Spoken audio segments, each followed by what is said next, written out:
ជំងឺក្រពះពោះវៀនគឺជាជំងឺមួយដែលមនុស្សយើងពិបាកក្នុងការគេចពីជំងឺនឹងមែនទែនដោយសារតែជំងឺហ្នឹងគឺកើតសឹកតែគ្រប់មនុស្សទូទៅតែម្ដងដូច្នេះហើយថ្ងៃនេះខ្ញុំមកចែករំលែកឲ្យពុកម៉ែបងប្អូនទាំងអស់គ្នាមកដឹងពីវិធីសាស្ត្រខ្លីៗសម្រាប់ការពារក្រពះពោះវៀនរបស់ពុកម៉ែបងប្អូន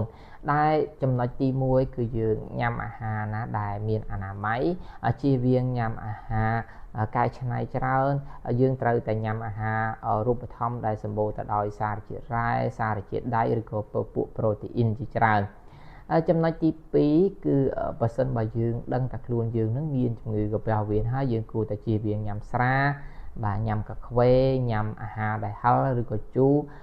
ជាពិសេសគឺយើងកាត់បន្ថយអាហារដែលសម្បូរទៅដោយសារជាតិខ្លាញ់ហើយចំណុចទី3គឺញ៉ាំទឹកឲ្យបានគ្រប់គ្រាន់មួយថ្ងៃចាប់ពី2លីត្រកន្លះទៅ3លីត្រកន្លះអញ្ចឹងទៅចំណុចទី4គឺកាត់បន្ថយ stress កុំសូវគិតច្រើនពេកកុំសូវពិបាកចិត្តពេកហើយគេងឲ្យបានគ្រប់គ្រាន់